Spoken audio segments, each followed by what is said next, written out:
This is Ashton Marcus, and I'm on location at Theater of Note for the world premiere of Hello Stranger. Hi, my name is Ashton Marcus. I'm at KUCI 88.9 FM in Irvine, and I'm here with Sharon Yablon. I am the writer of Hello Stranger.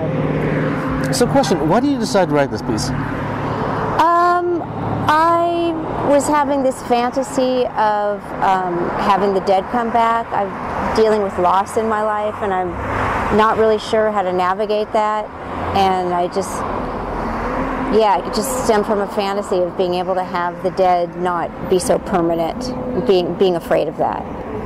Yeah, this piece, I found it very avant-garde. I found it touched a lot of things about, say, a person's childhood, about mother-son relationships, missing fathers and all that. Yeah. If my viewers decide to come here, what should they expect to see? What should they expect to see? I think that, to follow this man's journey he's kind of lost in time, and he's trying to reconcile his past with the present. He's sort of, repressed some painful things that happened in the past, and as a result, he hasn't really fully lived his life, and he kind of needs to accept these things and the truth about his mother. And I think, when we accept people and their flaws, then we can really love them. And so that's kind of also one of the themes of the play. Sitting through this play, I was taken back to my childhood also. I can't exactly say I had a very nice childhood because I came from a poor family. Because I came from a poor family, right? Yeah. And when you're there, you just kind of bear through it and all that. But the thing about it, it's kind of like, then you realize that, a lot of the flaws you have right now, a lot of your problems with, say, your relationship with other people actually stems from things like that. It sure does, yeah. There are these scars that sort of stay with you, but it's beautiful in a way because it's the experience of your life, and the self, you realize, is a very fragile thing. And again, there's something kind of beautiful about that. We're not these perfect creatures, and I think we hide a lot of ourselves from the world because we want to come off like we're totally together and everything's great. But I think if we were more vulnerable some of the time, we would have more connection with people. Maybe, and that's kind of what the play is about too, because everyone's kind of traumatized and alone in their tragedies, and their moments of connection with each other. Yeah, it was definitely a good theater piece because, again, it was very shocking. A good theater piece will always be edgy. The mother was a prostitute, and a lot of these trite shows have this happy hooker of this feminist hero. She has a wonderful life. This wasn't it. This was a real flawed character and very realistic, very sad life she had. It was something she was probably doing just because she had to. Right. I mean, she is covering up emotional pain. I didn't want it to be, this is why she's doing this, because tragedy it's not black and white. It's gray areas, and there's no real explanation. But obviously, she loved her father, and there's some unhappiness in her childhood. And I think, like all of the characters and all of us, she's looking for love, but she's looking for it in the wrong way, by selling her body instead of trusting that it's okay to just be who she is.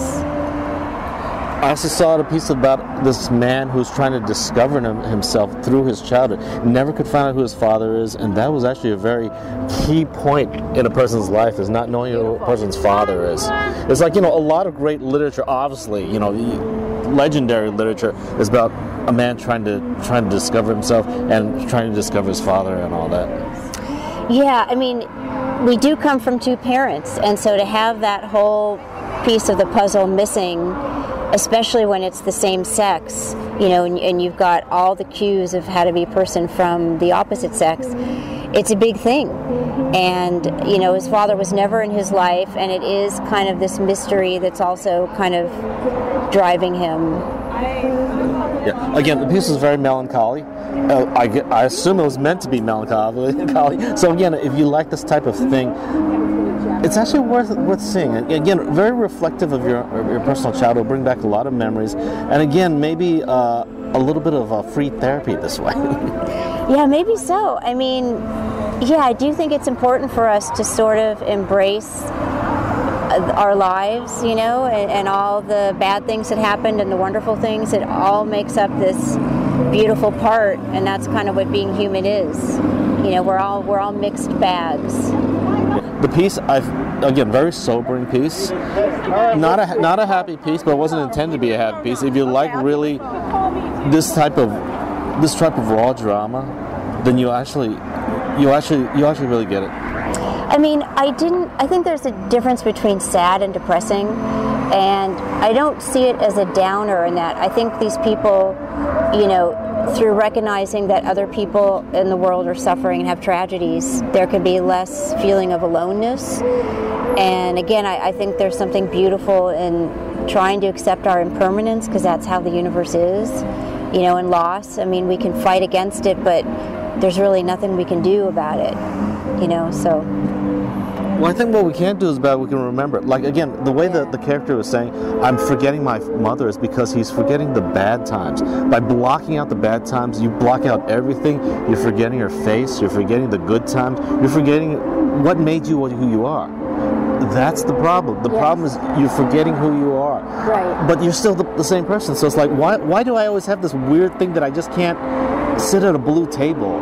I mean, it's just weird. Why can't I sit at a blue table? Right. And then it's from your childhood, something tragic happened at a blue table. Totally forgot that. Yeah. And that's what I think we have to discover amongst ourselves. We do, yeah. I'm really fascinated by memory and how with time, our memories are less clear. And as we're trying to remember, we might even fictionalize them a little bit because we don't remember. And it's just, we have these whole pasts that we kind of carry with us. And it's just, it's all very interesting, Constant self-discovery, I think, being human, if you're willing to look, Okay. Well, again, I enjoyed the play tonight. It was very sobering. It was very sobering, and it actually brought memories of my childhood, which I was trying to block out. Really? Yeah, it did. Because, oh, wow, okay. Yeah, because basically for me, I had an argument with my wife, basically, about nothing. And I'm wondering, where did this come from? And then I realized that in my childhood, because again, I had some bad times in my childhood. I came from a very poor family. That's why. And again, here I am. I'm pretty old now. I don't think I can change. But again, now I'm realizing that basically that's who I am. That's where it came from. Our pasts are part of who we are. It's interesting. Yeah. Right. Well, thank you very much for being on the show. Thank you so much. Thank you so much for coming. I love the station. Hello, Stranger will be playing at Theater of Note from October 19th to November 18th. For more information, go to www.theaterofnote.com.